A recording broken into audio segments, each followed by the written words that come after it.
Good afternoon, Dr. Sharma, and welcome again to another session on mental health.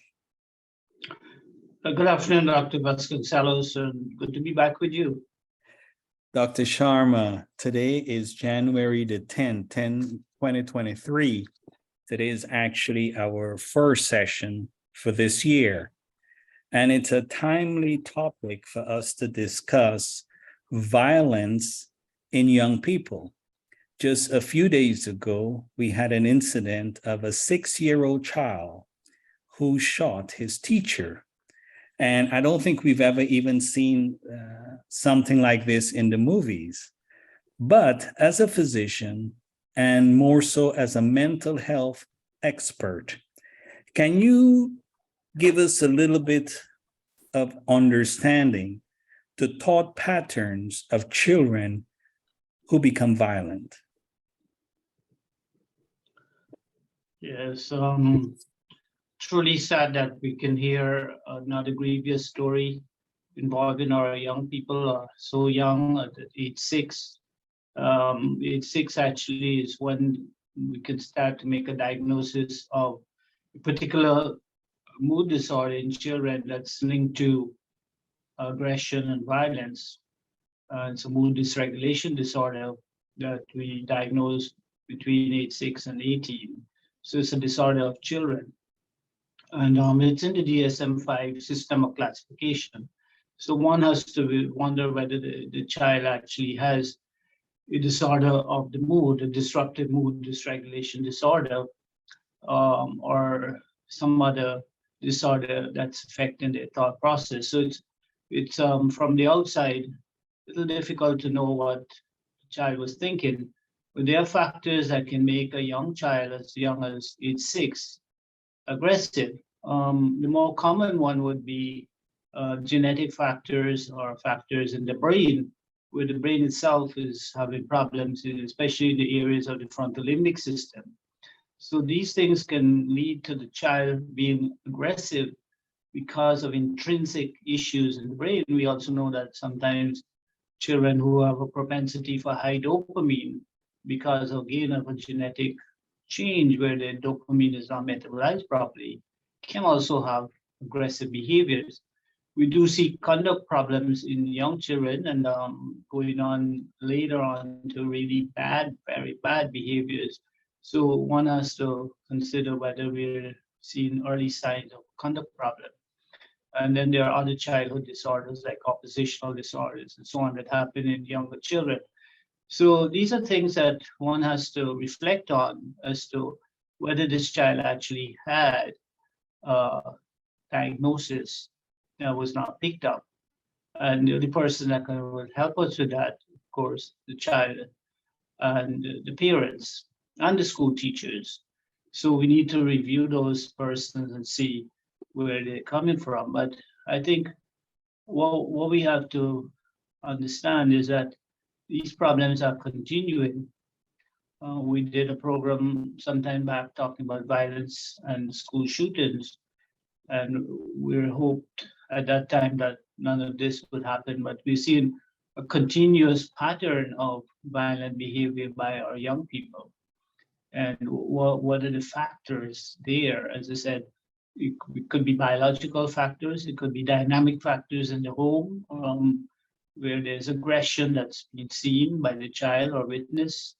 It could be the influence of the media, the media don't like to take that responsibility. We've seen a lot of brain problems now linked to excessive use of cell phones and the constant stimulation that the brain gets with that kind of technology that's overwhelming the young brain as it's growing, and it seems also that parents don't seem too bothered about the fact that the kids are so often on these phones. There's less activities that are physical, and playtime is more into the cell phones, not so much into the physical activities and activities in nature, which are more natural. We've gone to more of an artificial world of stimulation by TV and lights and cell phones, all kind of recordings, and it's a bit overwhelming even for adults, much less for children. So those are some of the main factors that we can look at linked to behaviors that are irrational. I just want to mention a little bit more about the condition called dysregulation, mood dysregulation disorder, where it's disruptive mood dysregulation disorder, where the child can have these temper tantrums going on for 3 or more times a week. For that diagnosis, you need a year of those behaviors. So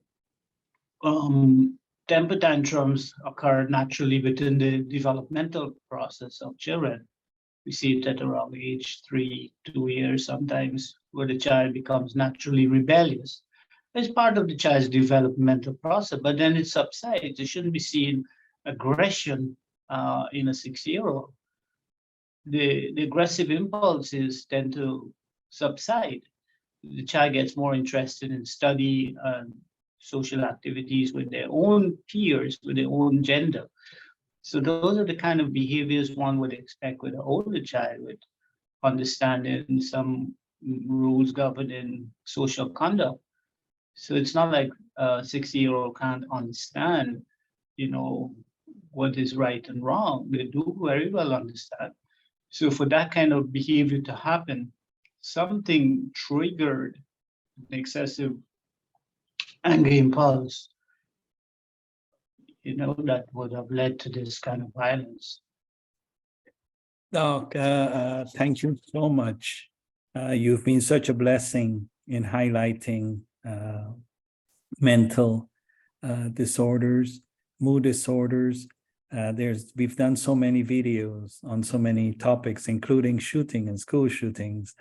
But as a follow-up to this question, this child, obviously we do not know what happened or what are some of the factors that impacted his child to take a gun to school and shoot his teacher. Can be, as you said, biological factors, genetic factors, disruptive mood disorder.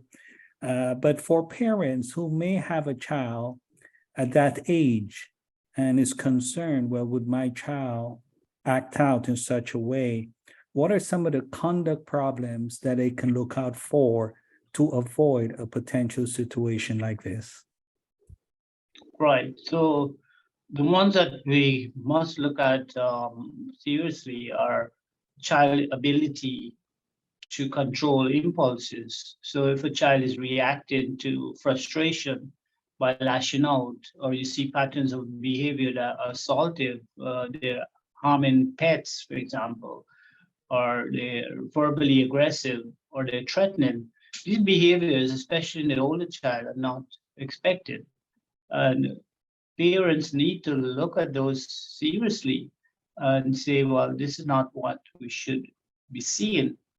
One of the concerns is that parents sometimes don't know that these behaviors are not within the expected realm. So they may consider, oh, my child has a low fuse, has temper, a high temper, or it's like dad, he blows up quite easily.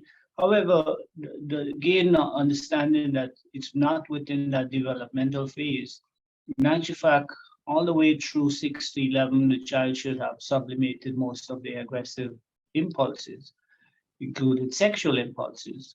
Those can come back in teenage time, but not in a younger child at that age. So that's not expected. So anytime a parent sees any kind of aggressive behavior, oppositional behavior, defiant behavior, that's not just a random thing that happens, which can happen with anybody, but a pattern. So it's a pattern of repetitive behavior. And the DSM-5 actually says about 3 times a week or more. So that pattern of repetitive behavior should be a warning for parents to say, I need to have my child assessed. I need to talk to this child. If I can't make headway or make a change in the behavior, then I need to see an expert. Well, Doc, that is so on point. I know that this is a short video and it's our first video, but throughout the years, you've placed a big importance on us not only focusing on the physical health of our children, but also the brain health. And so thank God for you, and not only as a physician, but as a behavioral doctor. I just thank you for the emphasis that you place on the brain and the importance of knowing that there is help, there is hope, and we thank God for doctors like you. Thank you. May God bless you. And any final thoughts? Well, I'm glad to be back, that we are covering these topics and that we can reach people through our medium. And I congratulate you again, Dr. Vasconcelos, for taking this responsibility, and also for our Rotary and for all those in the foundations that you are involved with that are helping to address this issue, that we can reach people, that we can show them that it's nothing to feel embarrassed about if the child is not functioning or behaving in an appropriate way, that we find the right methods, that we can look within us, within our families, and to be honest, to be truly honest about our deficiencies. And for parents, even if they're having difficulties with each other, to work together, no matter what the difficulties are, to communicate in the best interest for their children, because parental behaviors impact so much. It is one of the major factors. I talked about biological factors, but hopefully we can go on and talk a bit more about how parental communication styles affect children in terms of behaviors, in terms of loss of control, and hopefully we can see the link, and also we can see the way forward to stop any negativity in the family that could be causing negativity in the children.